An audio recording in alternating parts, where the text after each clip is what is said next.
O programa a seguir pode conter descrições de extrema violência e não é recomendado para pessoas sensíveis.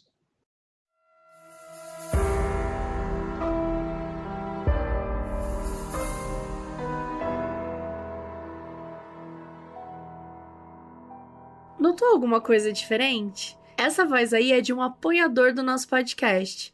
Agora, uma das recompensas é gravar o nosso aviso inicial. Nossos apoiadores também têm acesso a episódios exclusivos, assistir a uma gravação ao vivo, sorteios de prêmios, acesso a um fórum onde a gente divide notícias exclusivas, comenta os episódios e muito mais. Para quem se interessar, tem o link na descrição.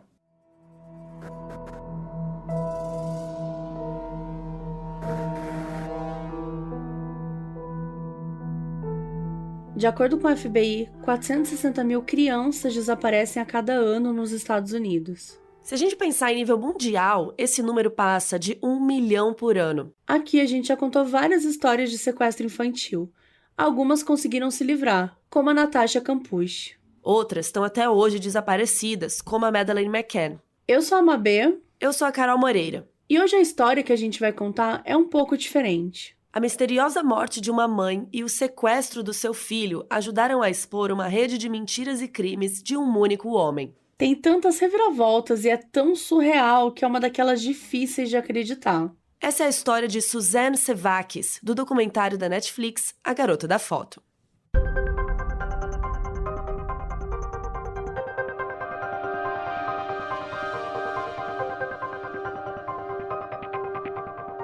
Franklin Delano Floyd nasceu no dia 17 de junho de 1943, na cidade de Barnesville, na Geórgia. Ele era filho de Thomas Floyd, que trabalhava numa fábrica de algodão, e de Della Floyd.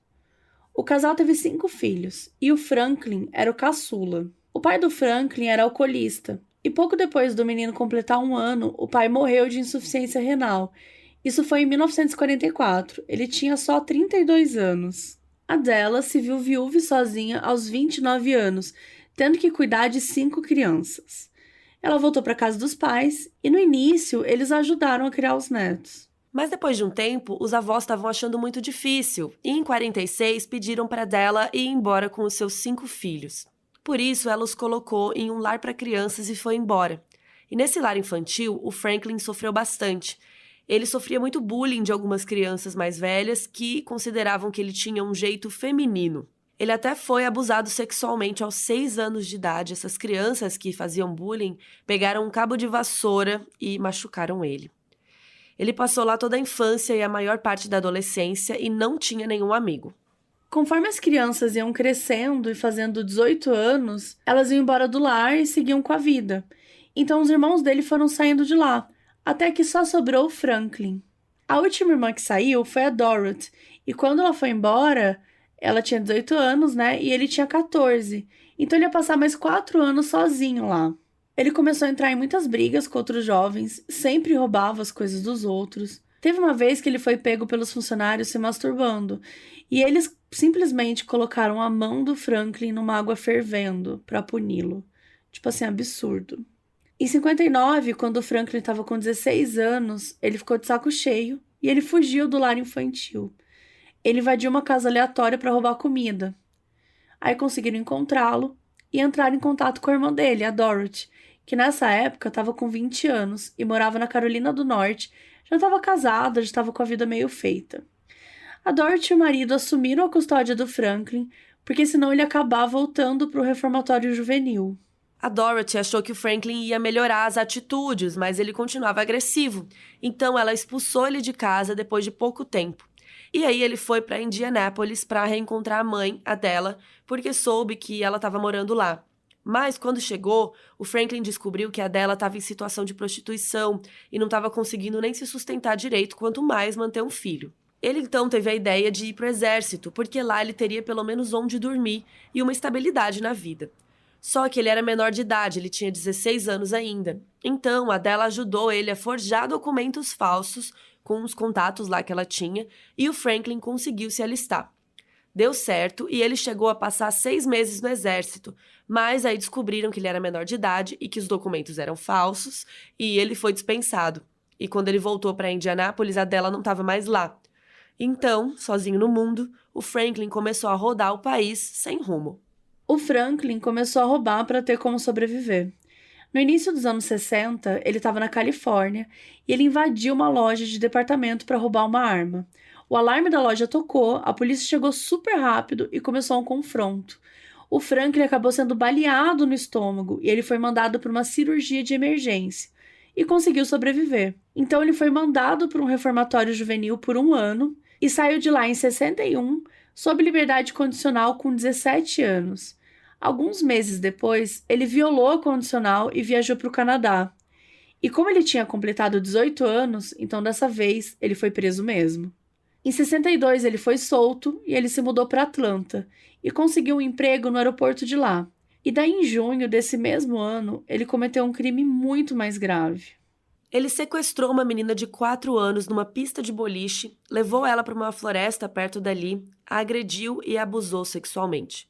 A polícia conseguiu encontrá-los e o Franklin foi condenado por sequestro e abuso infantil e foi sentenciado a 10 a 20 anos de prisão na prisão estadual da Georgia. E sim, a sentença dele não saiu com um número exato. Em alguns lugares dos Estados Unidos acontece isso deles colocarem um tempo mínimo de pena. Então, depois de 10 anos preso, que aí a justiça ia ver se ele podia sair livre ou incondicional. Enfim, ele foi para a prisão estadual da Georgia e passou alguns meses lá. Mas em novembro ele foi enviado para o hospital de Milledgeville, também na Georgia, para testes psiquiátricos. Ao todo, ele passou 10 anos preso e saiu em 73.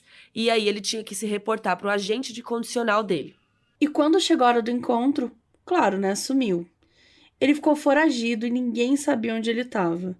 A partir daí, nos próximos anos, o Franklin entrou num padrão. Ia para algum estado, cometia algum crime, era preso, fugia, começava tudo de novo. Entre os crimes, a gente pode citar tentativas de estupro, muitos roubos. Isso aconteceu em Ohio, na Pensilvânia, Illinois e por aí vai. Quando ele estava preso na Pensilvânia, ele foi abusado sexualmente várias vezes por outros detentos. E por conta disso, ele tentou tirar a própria vida. Mas chegaram a tempo e conseguiram impedi-lo. Por causa das fugas e dos crimes, o Franklin começou a adotar vários pseudônimos e nomes falsos. Trenton Davis, Warren Marshall, Clarence Hughes, Brandon Williams, enfim, vários nomes. E ele era uma pessoa extremamente solitária. Ele nunca ficava num único lugar, né? Ele estava sempre mudando. Até que depois de um tempo, ele decidiu que queria uma companhia.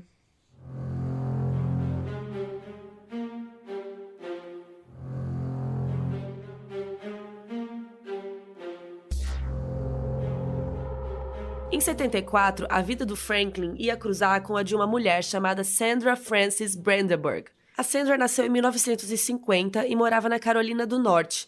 O apelido dela era Sandy. Quando ela tinha 17 anos, ela começou a namorar um cara chamado Clifford Sevakis, cujo apelido era Cliff. A Sandy e o Cliff, então, se conheceram no ensino médio, começaram a namorar. Ele era 2 anos mais velho que ela, então ele acabou se formando primeiro. E depois que os dois formaram, eles se casaram e alguns meses depois a Sandy engravidou. Em 69, quando ela tinha 19 anos, a bebezinha nasceu e o nome dela era Suzanne. E nessa época, o Cliff estava servindo no Vietnã e foi muito difícil para Sandra porque ela teve que cuidar de uma bebê recém-nascida sozinha. O Cliff só conheceu a filha quando ela já estava com 6 meses de idade. Ele conseguiu tirar 1 semana de licença, mas depois disso teve que voltar para lá. Depois que ele terminou de servir, o Cliff voltou para os Estados Unidos e tomou uma reviravolta na cara. A Sandy estava com outro homem e pediu o divórcio dele. Ela casou com outro cara e eles tiveram mais 2 filhas, chamadas Allison e Amy. Só que ela acabou se divorciando desse segundo marido e foi morar num trailer com as 3 filhas. A Suzanne, do primeiro casamento, e a Allison e a Amy, do segundo. O trailer ficava no estacionamento, no topo de uma colina, e elas viviam lá de boa.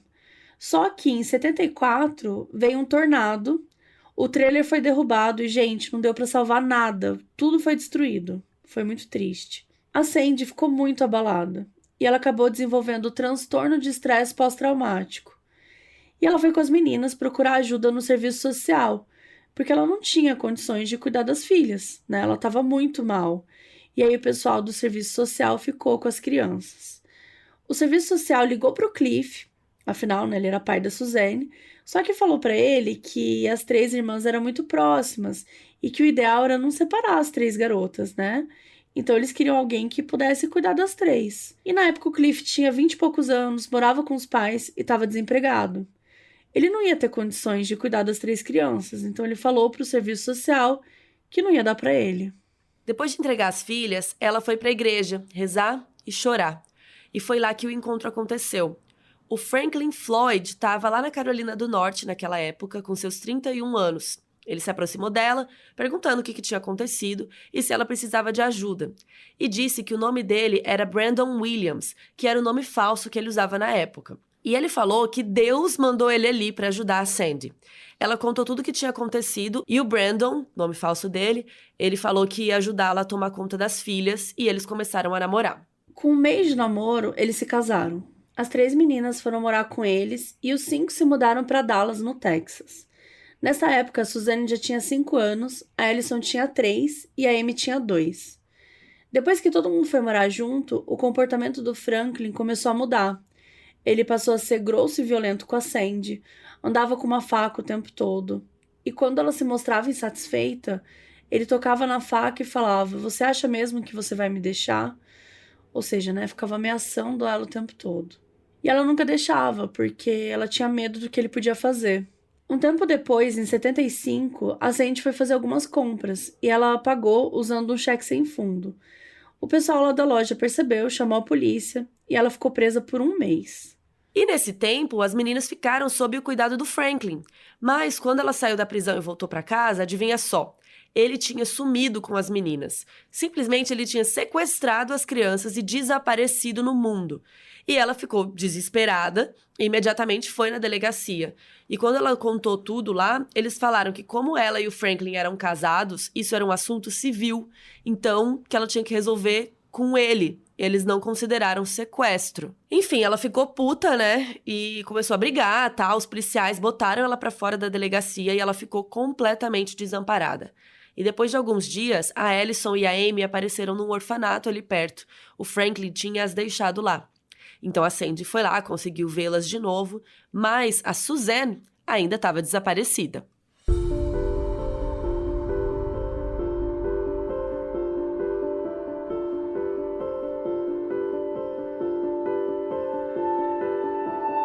Nos anos seguintes ao sequestro, o Franklin ficou vivendo com a Suzanne como se fosse filha dele.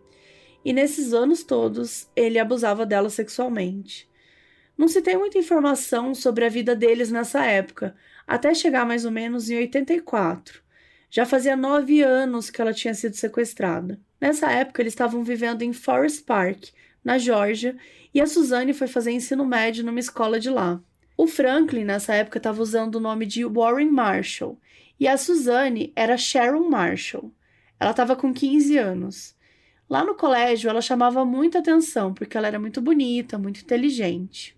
Ela fazia parte do programa de treinamento militar, estava no clube de ciências, no programa de talentos. Todo mundo tem aquele colega que faz muitas atividades, né? Assim, que tem 1000 atividades extracurriculares. E a Suzanne era assim. A melhor amiga dela era a Jenny Fisher. As duas se conheceram num acampamento de verão e se conectaram instantaneamente. E a Sharon, né, também tinha outros amigos próximos chamados Sherry e Lynn.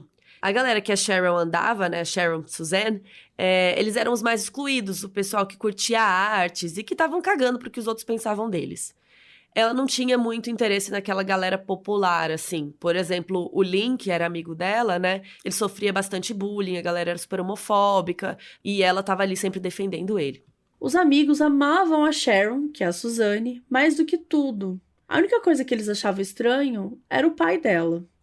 Da primeira vez que o Franklin levou a Suzanne na casa da Jenny, ele estacionou o carro e foi conversar com o pai da Jenny e pediu um empréstimo pra ele. Gente, como assim? Você acabou de conhecer o cara.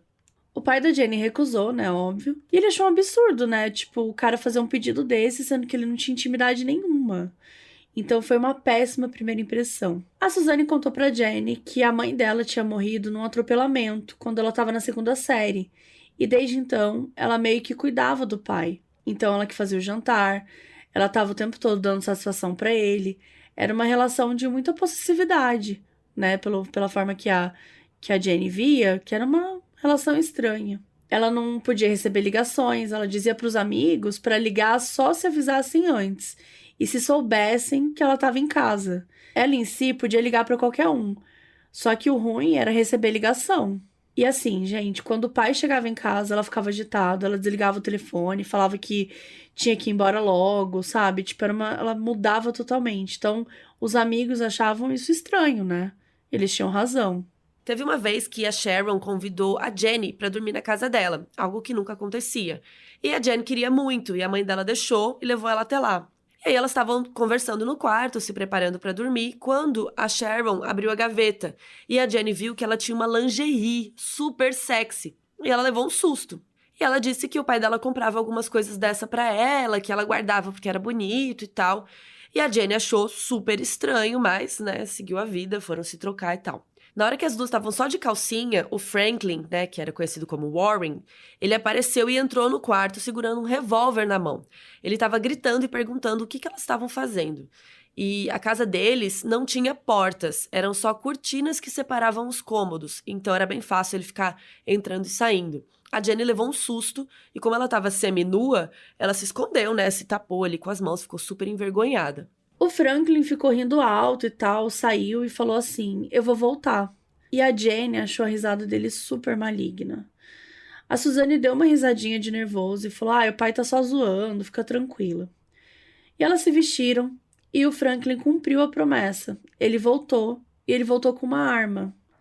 Ele mandou a Jenny deitar num saco de dormir no chão e colocar um travesseiro na cabeça.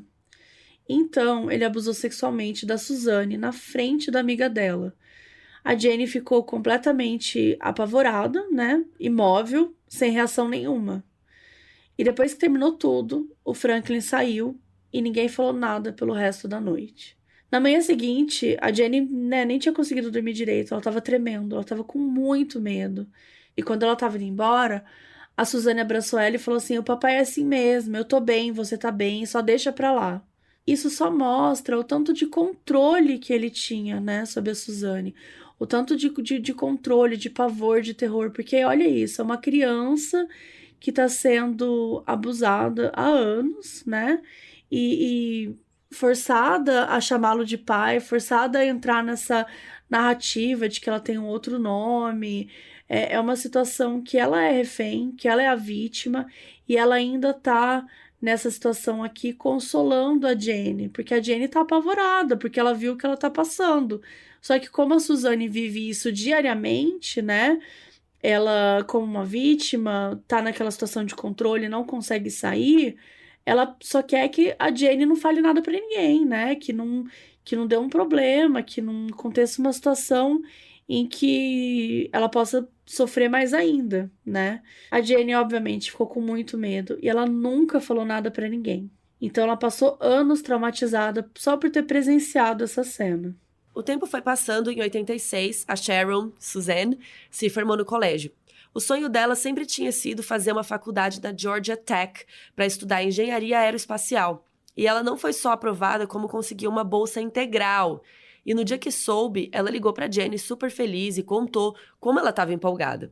O Franklin comprou uma página do anuário para parabenizá-la pela aprovação. Era uma página assim com a foto dela e com a legenda: "Cuidado Georgia Tech, minha filha tá chegando". Isso de comprar foto em anuário era bem comum assim para os pais, né, comprarem e tal.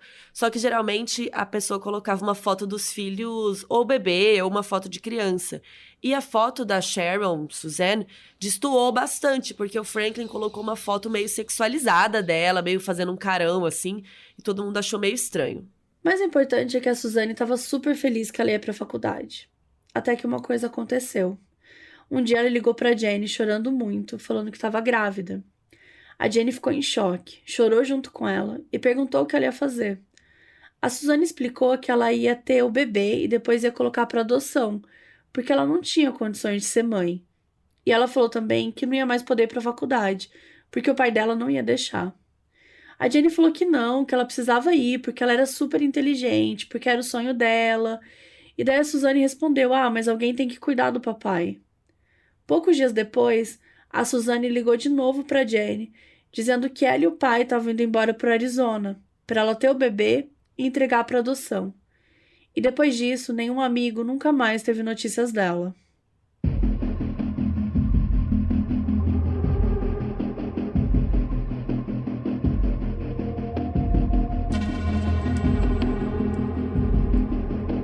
A gente não sabe o que aconteceu com esse bebê, provavelmente ele foi dado para adoção mesmo. O que sabemos é que 2 anos depois de irem embora de Forest Park, o Franklin e a Suzanne se mudaram para Tampa, na Califórnia. Isso foi em 88. Ela estava com 19 anos e ele com 45. E eles continuaram usando os nomes Sharon e Warren. Ela começou a trabalhar como stripper numa boate chamada Mons Venus. Era um local de entretenimento adulto, né? Assim, que tinha umas garotas super bonitas, talentosas. E elas tinham um diferencial de usar lingeries francesas caríssimas, bonitas e tal. E realmente lá era o point, sabe? Tinha vários empresários, várias pessoas famosas e tal. A Sharon, Suzanne, fez amizade com uma dançarina chamada Heather, que já era bem experiente. A Heather sempre achou que a Sharon tinha uma certa inocência, uma pureza mesmo, que atraía as pessoas. Mas, ao mesmo tempo, ela era super discreta, ela não falava muito do seu passado. E não demorou muito, né, para as garotas do clube perceberem que tinha algo estranho na relação dela com o pai, que ela estava sempre agitada e tal. A Heather organizava e participava de festas privadas com uma galera super rica, e a Suzanne pediu para ela começar a levar a Suzanne para essas festas. Eram festas que davam muito dinheiro.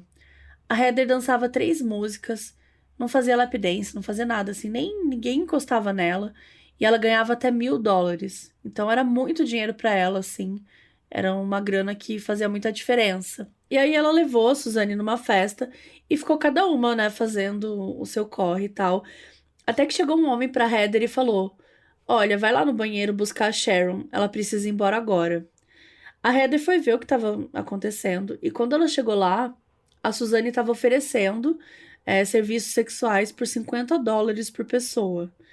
A Heather tirou ela de lá e a Suzanne explicou que o pai dela tinha mandado ela pedir para ir na festa e que ele tinha comprado camisinhas, que entregou para ela e mandou ela se prostituir.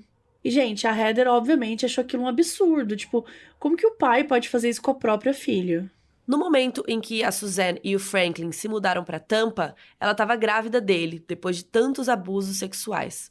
Por mais que ela não tivesse contado para nenhuma das meninas do clube, né, que ela estava grávida, todo mundo percebeu. E, em 21 de março de 88, nasceu o Michael. A Suzanne imediatamente amou muito essa criança, sabe? Ela era muito amorosa, cuidava muito dele, com muito carinho. As moças da boate viam como ela estava feliz, como ela ficava feliz ao falar dele também, sabe? Mas ela tinha que trabalhar. Então o Franklin contratou uma mocinha de 15 anos para ser babá. O nome dela era Michelle Couples. E o Franklin e a Suzanne e o bebezinho moravam num daqueles conjuntos de trailers, né? Então, o trailer deles era de um tamanho médio, assim, tinha 2 quartos, um banheiro e eles ficavam lá. A Michelle também morava num trailer, a mais ou menos um quarteirão de distância, então era muito prático para ela ir até lá quando acontecia alguma emergência. E a Michelle era uma ótima babá, tipo, ela se apegou muito ao Michael, ela tava sempre brincando com ele. O Franklin dormia na cama, que ficava na sala de estar, a Suzanne dormia no quarto dos fundos e no quarto do meio dormia o Michael. E a Michelle achava estranho que o Michael não tinha berço. Ele dormia tipo num chiqueirinho assim de bebê. Ela também estranhava que eles eram muito isolados, não tinha nenhum familiar para visitar. Porque quando você tem bebê, né, é normal aparecer assim parente de tudo quanto é lugar para conferir, para visitar. Só que lá nunca aparecia ninguém. A única pessoa que visitava bastante o trailer deles era uma outra stripper do Mons Venus, chamada Cheryl Comesso. E a Cheryl era muito amiga da Sharon, que é a Suzanne, né? Então, ela ia visitar eles no trailer, umas 2 ou 3 vezes na semana. E a Cheryl era considerada muito linda, muito descolada, ela se vestia super bem, ela tinha um cabelo longo, preto, lindíssima, dirigia um Corvette, ela já tinha ganhado vários concursos de beleza e tudo mais. O Mons Venus era só uma escada para Cheryl. O sonho dela mesmo era ser modelo, posar na Playboy e tal. E o Franklin, desde que ele conheceu ela, ele achou ela o máximo, ele se interessou e se aproveitou desse sonho dela ser modelo para se aproximar dela. Ele disse para ela deixar ele tirar fotos e vídeos sensuais dela, que aí ele mandaria para Playboy e ela ficaria famosa.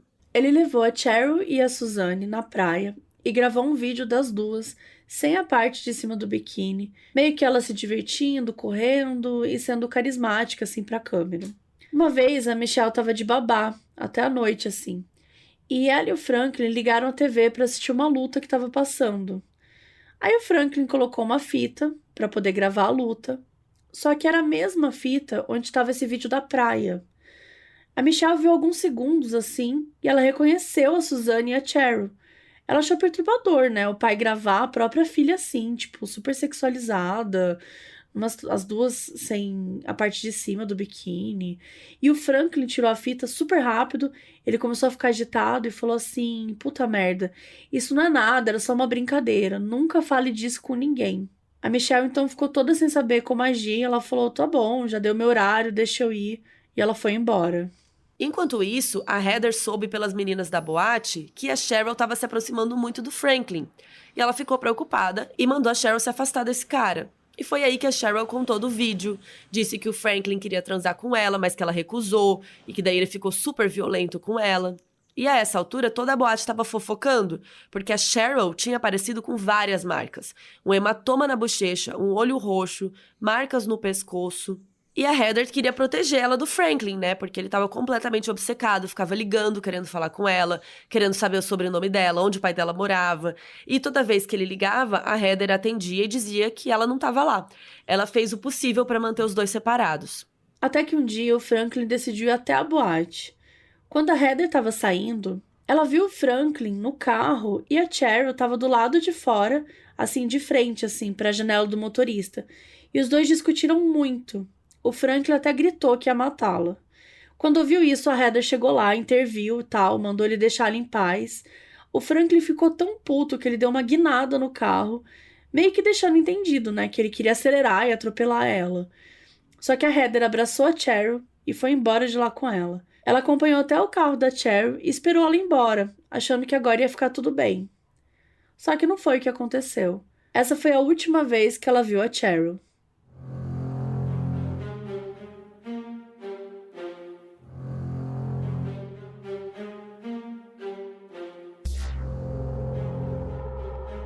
O Franklin acabou conseguindo pegar a Cheryl. Ele a levou pro trailer, não sabemos onde a Suzanne estava nesse momento. Ele tirou toda a roupa da Cheryl, a espancou várias vezes, tirou fotos dela pelada e agredida, né? E depois a matou com 2 tiros na nuca. Ele se livrou do corpo e pouquíssimo tempo depois ele foi embora de Tampa junto com a Suzanne e com o Michael. Quando eles saíram da cidade, eles pediram para Michelle, para babá, pegar a correspondência deles e ficar de olho no trailer. Só que, gente, vocês estão sentados? Uma noite apareceu um cara numa picape, entrou no trailer do Franklin e da Suzanne, e 5 minutos depois saiu do trailer, entrou no carro e vazou. E daí, gente, o trailer explodiu.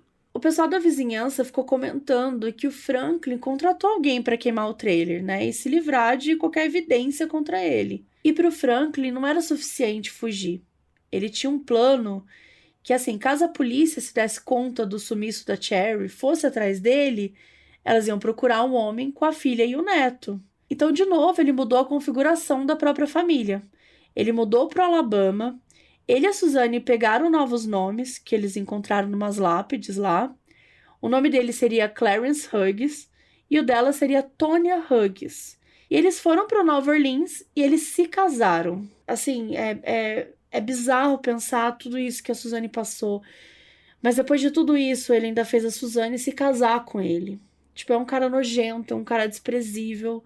É realmente difícil, assim, gente, não deixar a emoção levar aqui. Mas enfim. E dessa forma, agora como um casal, eles conseguiram despistar a polícia. Então eles estavam aí nessa nova configuração de ser um casal e terem um filho. No outono de 89, a Suzanne, o Franklin e o bebezinho Michael se mudaram para Tulsa, em Oklahoma. E a Suzanne começou a trabalhar como stripper do clube Passions.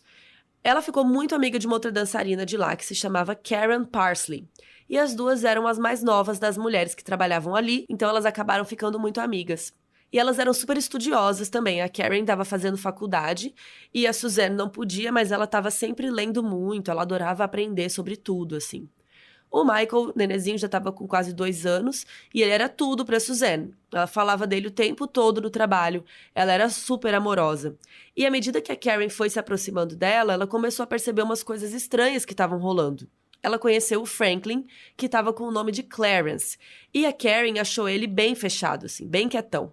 Ela também percebeu que sempre que a família estava junta, o Michael só queria ficar junto da mãe. Ele ficava sempre afastado do pai, como se não quisesse ter contato com ele. Uma vez a Karen queria combinar com a Suzanne das duas levarem o Michael no zoológico. Só que a Suzanne falou que não ia rolar, que eles não podiam sair sozinhos assim, ainda mais com o Michael, porque o Franklin não deixava. A gente já falou aqui algumas vezes, né, gente, mas isso que ele faz com ela, por mais que para muitas pessoas não pareça, né? Porque assim, quem conviveu com a Suzanne, viu ela ir pra escola, viu ela ir pra essa boate quando ela foi dançarina, tal, quando você vê uma pessoa andando assim livremente na rua, a sensação que a gente tem, a ideia que a gente tem é que aquela pessoa é livre, que aquela pessoa pode fazer o que ela quiser. Só que quando a gente olha para essa situação, você vê que ela tá presa, ela é mantida em cárcere privada mesmo saindo de casa. Porque o Franklin criou uma situação de terror tão grande que ela é incapaz de levar o filho dela no zoológico, sabe? E não é que ela fala assim, vou pedir pro Franklin, não, ela fala que ela não pode. Então são esses pequenos momentos que a gente entende aqui, o quanto ela estava presa, o quanto ela estava vivendo, entre muitas aspas, em liberdade, mesmo sendo mantida em cárcere privado. A prisão, ela não precisa ser só física. Ela acontece de diversas formas. Porque assim, quando você priva outra pessoa de viver a própria vida, de seus próprios pensamentos, de seguir os próprios sonhos, né? Eu não sinto que isso é muito diferente de matar uma pessoa. Você tá privando ela de tudo que faz a gente ser livre, de tudo que faz a gente ser humano. Então, gente, isso é uma opinião minha, assim, não é diferente de matar uma pessoa. Mas enfim, voltando. A Karen tava começando a ficar cada vez mais ligada, né? E no camarim, uma vez, ela viu as marcas que a Suzanne tinha. Eram vários hematomas. E a Suzanne tentou despistar, falando que ela tinha escorregado, que ela caiu. Só que a Karen sabia a verdade, né? Ela desconfiava da verdade. E ela não acreditou. Chegou o início dos anos 90 e as coisas foram ficando cada vez mais assustadoras. Um dia a Suzanne chegou super nervosa contando pra Karen que o Franklin tinha feito um seguro de vida no nome dela. E ela queria fugir dali e levar o Michael. Só que ela tinha tanto medo que o Franklin ia fazer com eles que ela não sabia o que fazer. E sem falar que o Franklin nunca tirava os olhos do Michael, né? Ia ser impossível fazer isso. Na noite de 25 de abril de 90, 3 homens estavam passando de caminhão na estrada de Oklahoma City, a capital de Oklahoma. Quando perceberam um tipo de entulho ali perto, pararam para ver o que era e encontraram uma mulher deitada e machucada, que parecia ter sido atropelada. E sim, gente, era a Suzanne. Imediatamente eles chamaram uma ambulância e ela foi levada para o hospital, chegou lá depois da meia-noite. Ela estava com um trauma crânioencefálico e foi para UTI. E eles fizeram o melhor que eles puderam, com fluidos intravenosos, medicação para controlar a pressão, medicação para o inchaço do cérebro dela. No dia seguinte, o Franklin apareceu no hospital e falou que era o marido dela, que eles tinham um filho e que na noite anterior eles estavam num motel.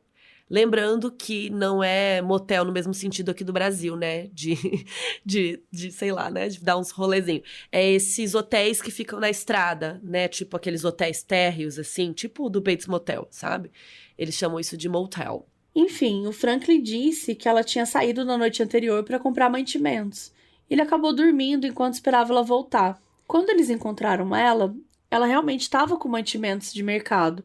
Então a história bateu. Só que a gente não precisa explicar, né? Era óbvio que o Franklin sabia que ela estava prestes a fugir, ou percebeu, ou desconfiou, sei lá, e ele atropelou ela.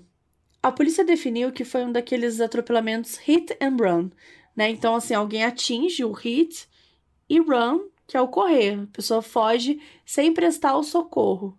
Então, o Franklin estava seguro, tipo assim, foi só uma pessoa que passou, fez isso e não quis parar para socorrer, né? E ele ligou para Karen para avisar do acidente e ficou fazendo aquele papel do marido angustiado. A Karen achou muito estranho, porque a Suzanne não falou para ela que ia sair de Tulsa. Óbvio que ela ficou desconfiada, ainda mais depois do que a Suzanne falou para ela, né? Então ela foi para Oklahoma City, pro hospital, para ver a amiga. E a Suzanne não podia receber visitas. Só que, gente, a Karen cagou e entrou para ver a amiga mesmo assim. Ela ficou tão preocupada quando ela viu a Suzanne, porque ela viu vários arranhões nela, como se ela tivesse tentado lutar com alguém. Os médicos tinham notado que ela estava cheia de hematomas e lesões antigas e que isso era muito suspeito também. De início, ela estava até bem estável para alguém na situação dela, mas os dias foram passando e foram acontecendo complicações. Até que no dia 30 de abril de 90, a Suzanne Sevakis faleceu aos 20 anos. A Karen e outras amigas do clube ficaram devastadas, assim como o Michael, que tinha 2 anos. E aí as meninas do clube ficaram procurando na lista telefônica tal para conseguir achar o nome da mãe dela para contar. Mas não era a mãe da Suzanne, era a mãe da Tonya Hughes, o nome que ela estava usando. Então, quando eles ligaram para a mulher, ela falou que a filha dela estava morta sim, mas que ela tinha morrido com 18 meses de idade, já fazia 20 anos isso. E aí as meninas ficaram chocadas. Como elas não sabiam o que estava rolando, né, qual era o nome dela de verdade, elas fizeram uma lápide apenas com o nome Tonya. A Karen não fazia ideia do que estava acontecendo, mas de uma coisa ela sabia. O Clarence era perigoso e nada confiável. O pessoal do hospital conversou com ela sobre o Michael e disseram que ele não estava falando nada. A Karen disse que era estranho, que o Michael não era assim, e ela disse que não achava que o Michael ia ficar seguro com o pai. A Suzanne morreu no dia 30 de abril de 90 e no dia 1º de maio eles chamaram assistência social, que levaram o Michael e colocaram ele no lar adotivo, na cidade de Choctaw, também em Oklahoma. O Michael estava com 2 anos e poucas semanas nessa época. E logo depois ele foi adotado. Os pais adotivos dele se chamavam Ernest e Merle Bean, e rapidamente eles se apegaram ao Michael. O Michael passou a desenvolver bastante em vários aspectos, assim, fisicamente, mentalmente, emocionalmente. E como vocês podem imaginar, o Franklin não ficou nada feliz com a intervenção da assistência social e começou uma batalha jurídica para conseguir a tutela dele de volta.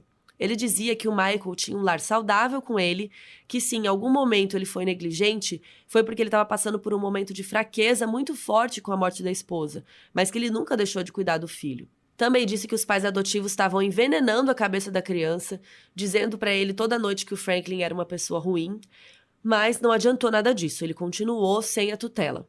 A única coisa que ele tinha era direito a visitas. Mas o Michael odiava essas visitas. Quando o casal contavam para ele que ele ia ver o Franklin, ele se escondia embaixo do piano e repetia várias vezes: aquele homem malvado. A assistência social e a justiça recomendaram que o Franklin fizesse um teste de paternidade para ter certeza que ele era mesmo o pai do Michael. Gente, vocês estão sentados? O teste deu negativo. Ele não era o pai do Michael. Imediatamente, todos os direitos paternos dele foram revogados. Acabaram as visitas. Na mesma semana que isso aconteceu, a Merle, a mãe adotiva, ela notou uma picape suspeita passando na frente da casa deles. O cara estava dirigindo a 15 km por hora, assim, super devagar, e ficou encarando ela o tempo inteiro enquanto ele passava. Ela ligou para a assistência social, perguntou sobre o carro do Franklin, e era aquele mesmo, gente. Batia com a picape. E ela falou que ele passou por lá, que estava observando ela, e a assistência social falou para ela relaxar, que ela estava paranoica. Ela não se convenceu e sentiu que algo ruim ia acontecer. E ela estava certa.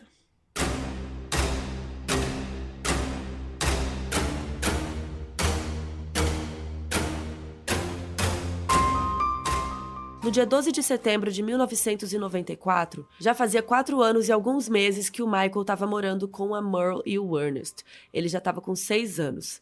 Nesse dia, ele estava na escola normalmente, quando Franklin entrou na escola e pediu para conversar com o diretor. Ele disse que estava ali para buscar o filho, o Michael. Mas quando ele chegou na sala do diretor, ele tirou uma arma do bolso e falou: eu quero pegar o Michael e você vai me ajudar a fazer isso. E que se o diretor não ajudasse, ele ia morrer. Eles foram na sala de aula com o diretor sob a mira de uma arma e ele pegou o Michael e sequestrou os dois. Ele pegou a picape do diretor e obrigou o cara a dirigir enquanto apontava uma arma para ele. O Franklin fez ele dirigir até uma estrada de terra bem afastada. Daí eles pararam, o Franklin mandou o diretor sair do carro, eles andaram pela floresta, o diretor foi algemado numa árvore e amordaçado com uma fita. Depois de algumas horas ele foi encontrado com vida e ficou bem. E a pessoa que encontrou ele ligou para a polícia. Aí a polícia foi acionada e o responsável pela situação foi o Billy Carter, que era o chefe e assistente da polícia de Choctaw. E o pior de tudo é que o Franklin desapareceu com o Michael, ninguém fazia ideia de onde eles estavam. Só que rapidamente o Billy se tocou, né, que era um caso muito estranho, e entrou em contato com o FBI. No dia seguinte, o agente Joey Fitzpatrick foi para Choctaw, representando o FBI, e assumiu o caso. A primeira coisa que ele fez foi emitir um alerta geral de procura do Michael e liberou também uma foto do sequestrador. O agente Joe pesquisou a ficha dele e descobriu que o nome do sequestrador não era Clarence, e sim Franklin Floyd.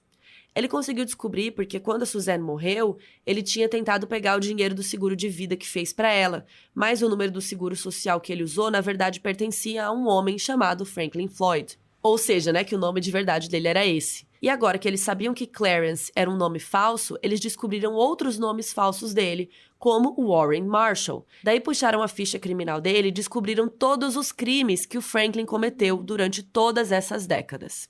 O pessoal da Unidade de Ciência Comportamental do FBI, que a gente já falou várias vezes aqui, né, gente? Onde ficava o John Douglas, o Bob Resner.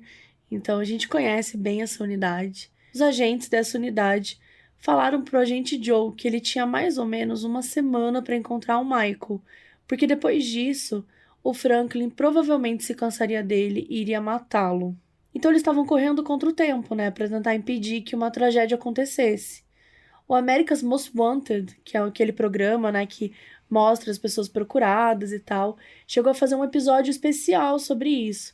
E eles disponibilizaram um telefone para as pessoas que tivessem informações cruciais. E de tanto que o Franklin, a Suzanne e o Michael passaram nos noticiários, uma pessoa reconheceu eles. Essa pessoa foi a Jane Fisher, a melhor amiga da Suzanne lá no ensino médio. Lembra dela? Que dormiu na casa deles e viu o Franklin abusar da Suzanne. Ela passou por um trauma super grande. Então a Jane ela entrou em contato com as autoridades e já mandaram ela direto para conversar com a agente Joey. A Jane disse que os nomes deles eram Sharon e Warren e que eles eram pai e filha. E daí o agente Joey contou que os nomes que eles estavam usando eram Tonya e Clarence, que o nome dele na verdade era Franklin e que os dois estavam agindo como marido e mulher. Foi aí que o agente Joe percebeu a gravidade da situação, que não era só o Franklin que tinha pseudônimos, a Suzanne também tinha.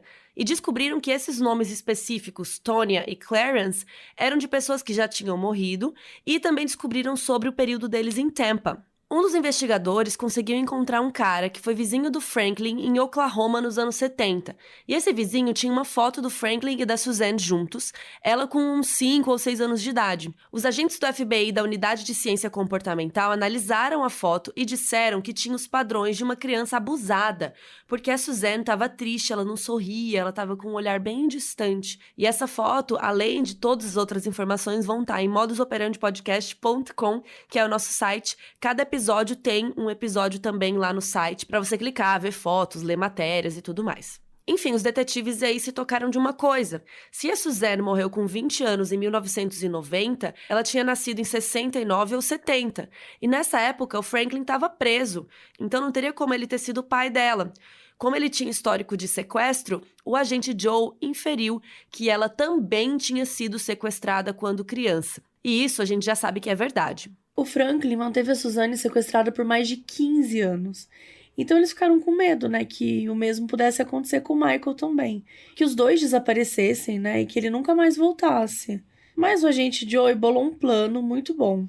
Ele imaginou que como o Franklin já tinha muitos pseudônimos, né, ele já tinha muitos nomes falsos, que ele ia tentar usar algum deles e ir para algum dos estados que ele já tinha ido nos anos anteriores. Então eles ligaram para esses estados e entregaram diretamente a lista com todos os nomes que ele usava. E se ele tentasse usar algum, o FBI ia ser notificado imediatamente. E deu certo, gente, porque o Franklin foi para Louisville, em Kentucky, onde ele tinha uma carteira de motorista sob o nome de Warren Marshall. E ele queria renovar. Aí o departamento de trânsito falou para ele que iam mandar uma pessoa com a nova carteira para ele, que era só ele dar o endereço e esperar. Daí avisaram o FBI. E o agente Joey correu para Kentucky com os agentes dele. Um agente se vestiu como entregador do departamento de trânsito e chegou no lugar combinado com um envelope, onde estaria a carteira de motorista. Quando Franklin baixou a guarda, apareceram vários carros de policiais e agentes e ele foi preso imediatamente. O endereço que ele tinha dado não era de onde ele estava morando, então depois de pegarem ele, fizeram ele contar onde ele estava dormindo e foram até lá. Ele estava morando num prédio fazia mais ou menos 6 semanas. Os agentes conversaram com os vizinhos dele e todos falaram a mesma coisa. Ele era um cara super calado e estranho. Ele entrava e saía e não conversava com ninguém sabia nada sobre ele. E, pior ainda, não tinha nenhum sinal do Michael, ninguém tinha visto ele. Eles acharam uma passagem de Atlanta para Louisville para uma pessoa só. Então, assim, o Michael nem chegou a viajar com ele. O agente Joey foi conversar com o Franklin e perguntou se o Michael estava vivo. O Franklin disse que sim, e que o Michael tinha ido embora com uma pessoa rica. E o Joey falou, por favor, né? Esperando claramente uma mentira. E o Franklin só sabia mentir. Ele falava que ele amava o filho, que queria muito que ele fosse encontrado. E aí o agente Joey se convenceu de que ele tinha realmente matado o Michael e que eles não iam mais conseguir encontrar o garoto. E assim, sério, não tinha nenhuma pista, mas mesmo assim eles continuaram procurando. Os pais adotivos do Michael, né, que amavam muito ele, começaram a ir nos noticiários pedir para ajudar a encontrar o garoto também. Só que ninguém sabia de nada, gente, e o caso virou um mistério.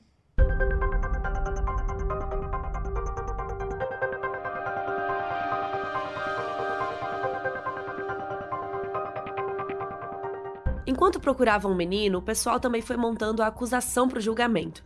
Mas não podiam acusar o Franklin de ter matado o Michael, porque não tinha corpo para comprovar a morte.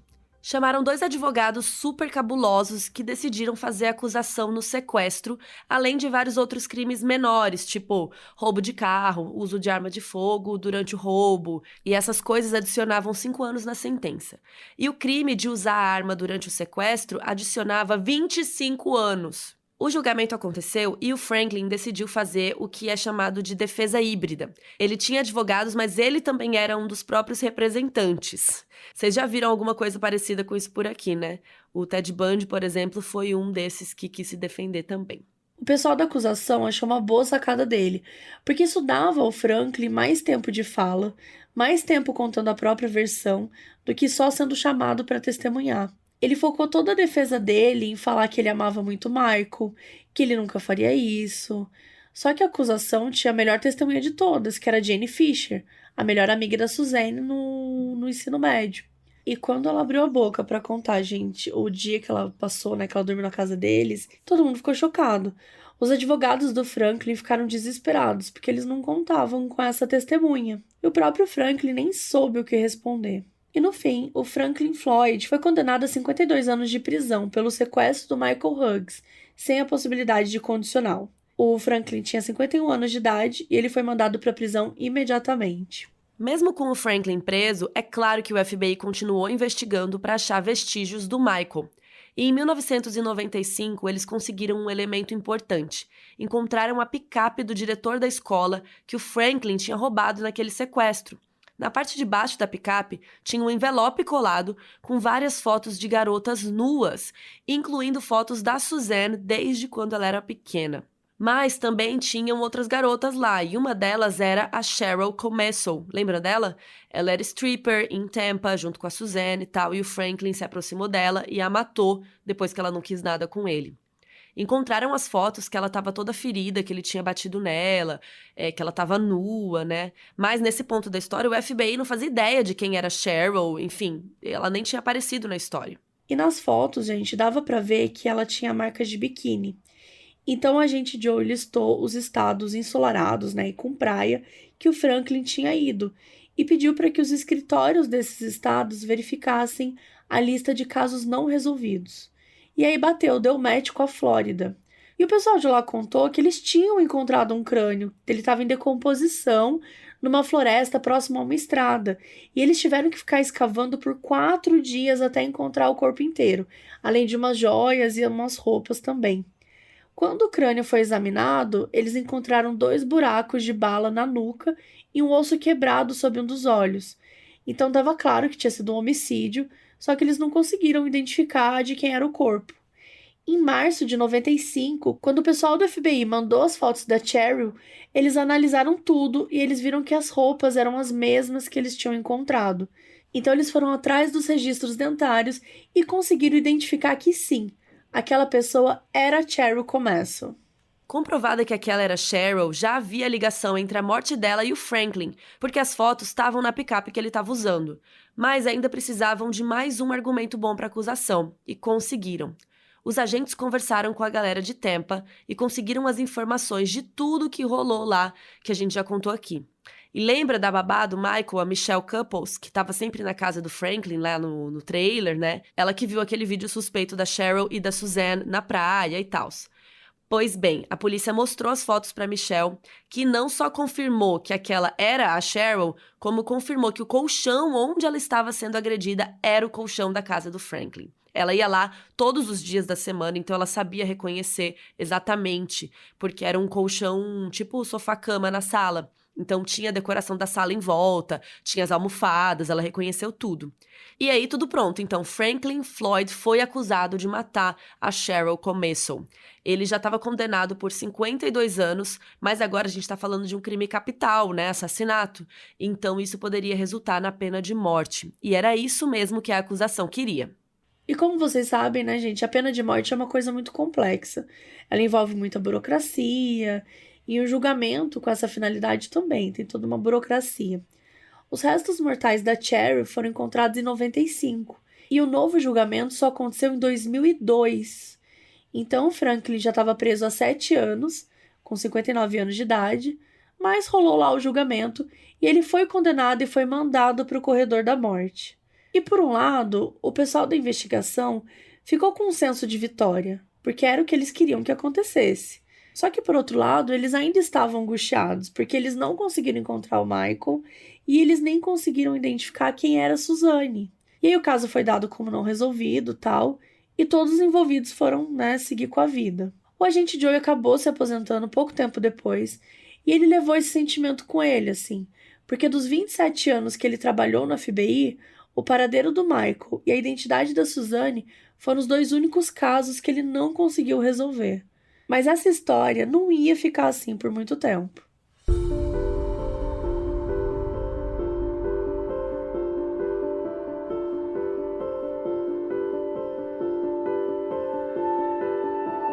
Ainda em 2002, tinha um jornalista investigativo chamado Matt Birkbeck, que não tinha conhecimento nenhum sobre esse caso. Ele recebeu um link de um amigo dele que levava até o Doe Network, um site de pessoas desaparecidas. E aí ele viu a foto que o amigo mandou, que era aquela foto da Suzanne criança sentada no colo do Franklin com aparência triste. O Matt ficou intrigado e começou a pesquisar bastante sobre o caso, e viu que o paradeiro do Michael e a identidade da Suzanne continuavam um mistério. E ele decidiu que ele queria investigar mais dessa história e escrever um livro a respeito. E ele entrou em contato com quem? Com o agente Joe Fitzpatrick. O agente Joe desconfiou dele no começo, mas depois ele viu que o Matt realmente queria resolver esse caso tanto quanto ele, e eles se juntaram. O Matt queria ir direto na fonte que tinha mais informações sobre essa história, o próprio Franklin. E ele foi até ele no presídio para entrevistá-lo. Quando chegou lá, o pessoal da prisão levou todos os arquivos dele e entregaram para o Matt dar uma olhada. Logo em seguida, 2 policiais levaram Franklin até a sala do interrogatório e deixaram ele lá sozinho com o Matt. E antes que o Matt começasse a falar qualquer coisa, o Franklin já começou a falar, foi soltando tudo, que estava grato do Matt estar ali, porque ele poderia contar a verdade para o mundo, poderia contar a história dele, poderia ajudar a inocentá-lo. E aí Franklin começou a narrar a vida dele, todo o sofrimento que ele passou na infância e tal. Quando chegou na hora de falar dos crimes, o Franklin ficou negando tudo. Falou que não tinham provas, que não tinham testemunhas de verdade. Ele não queria falar da Suzanne nem do Michael. E quando o Matt perguntou pra ele onde que ele sequestrou a Suzanne, ele teve a pachorra de responder: "Eu não tirei ela de lugar nenhum. Ela que quis vir comigo."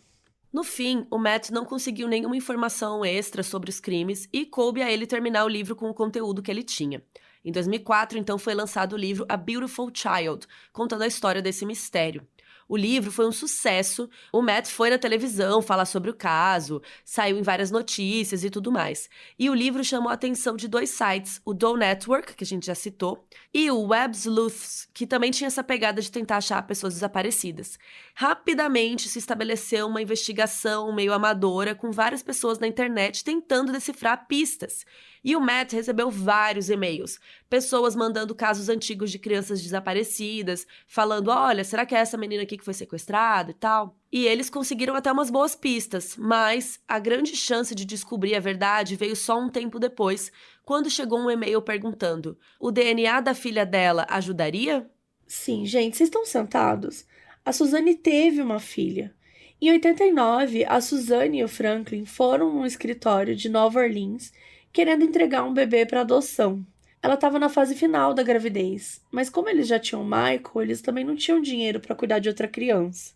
E aí o casal escolhido para adotar a criança foi a Mary do Fresney e o marido dela. E desde o primeiro contato, a Mary já percebeu como o Franklin era grosseiro, era impaciente, como ele controlava a conversa toda e não deixava a Suzane falar.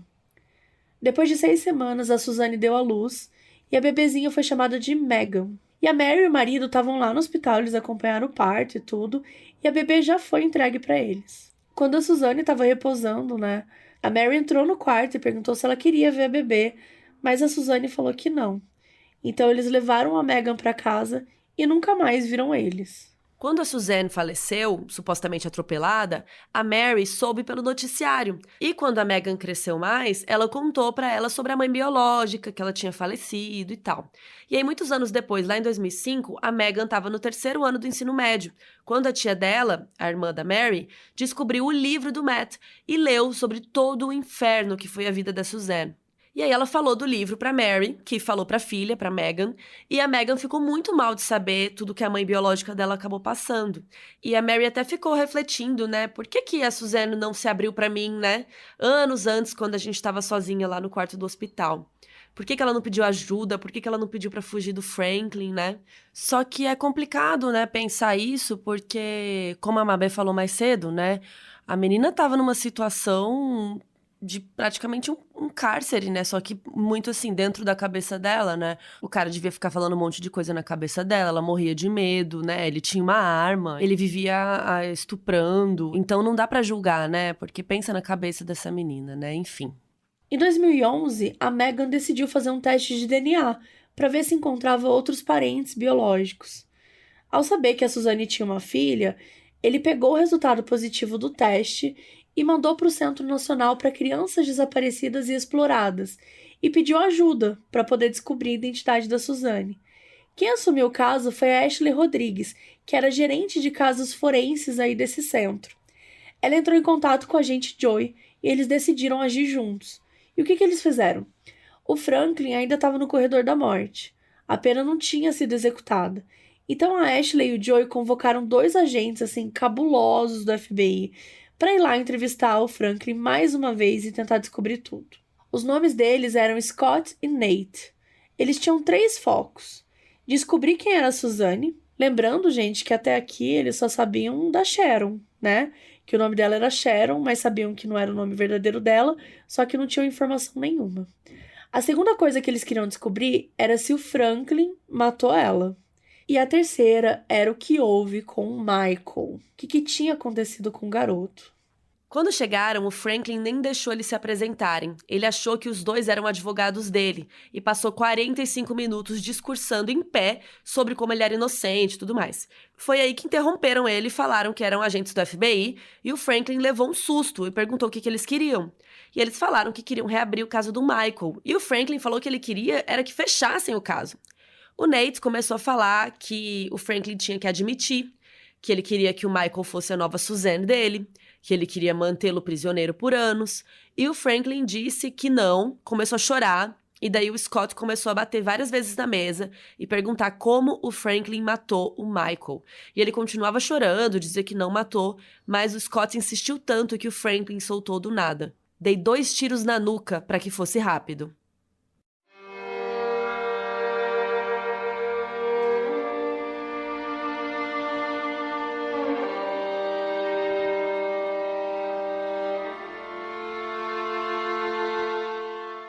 Então é isso, gente. Infelizmente foi confirmado que o Michael estava mesmo morto, com 2 tiros na cabeça. O Franklin contou que ele enterrou ele numa floresta, perto da fronteira de Oklahoma com o Texas. E aí eles continuaram conversando, agora para tentar descobrir sobre a Suzane. Eles aproveitaram que o Franklin adorava se vangloriar e deixaram ele falar das conquistas dele, até que ele começou a falar da Sandy, que era a mãe da Suzane. falou que se casou com ela e que ela tinha 3 filhas. O Scott aproveitou e perguntou que nome que ele usava na época. E ele disse que era Brandon Williams.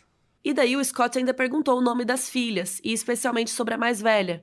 E daí ele finalmente falou o nome, Suzanne Sevakis. E sabendo todos os nomes e tudo mais, eles finalmente conseguiram descobrir a verdadeira identidade dela. E todo mundo ficou muito aliviado ao descobrir o seu nome. O Joe, a Ashley, o Matt, os agentes, né? Conseguiram encontrar os pais da Suzanne, a Sandy e o Clifford, e contaram tudo o que aconteceu com ela nesses anos. E quanto ao corpo do Michael, eles fizeram buscas por alguns dias com dezenas de homens, mas não conseguiram encontrar nada. Em 2018, o Matt ia lançar um segundo livro, chamado Finding Sharon. Diferente do primeiro livro, que era mais investigativo, esse segundo foi mais um livro de memórias, sobre como é que foi esse processo de anos investigando o caso. Na época que ele lançou esse livro, eles já sabiam que o nome dela era Suzanne. Só que ele colocou Finding Sharon porque foi o nome que ela teve, né, durante todos esses anos da investigação que ele narra no livro. Foram esses 2 livros que a Netflix adquiriu os direitos, né? E aí fizeram o documentário A Garota da Foto, que a gente assistiu para contar essa história aqui. E o Matt foi produtor executivo também. No documentário, a Mary, a mãe da Megan, diz que assim que souberam a verdadeira identidade, ela tentou estabelecer contato com a avó biológica, né? A Sandy, mas ela não demonstrou muito interesse.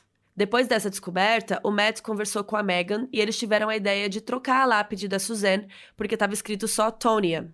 Então, no dia 3 de junho de 2017, foi uma galera para Tulsa para celebrar a Suzanne Sevakis e dar um funeral digno para ela.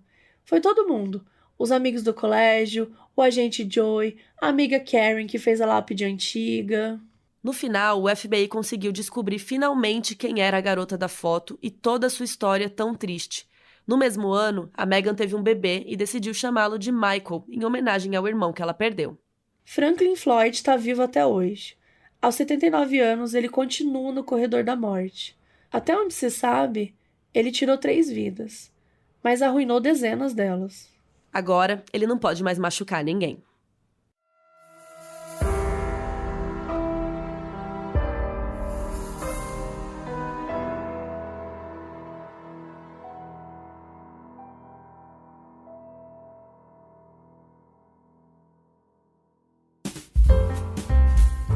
O aviso no início desse episódio foi gravado pela Ana Lúcia Monteiro, que é nossa apoiadora na Aurelo. E agora fiquem com os erros de gravação.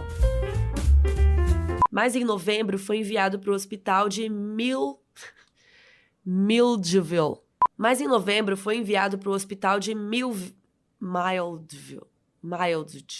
No fim, o Franklin Floyd... Caralho, é difícil de falar isso.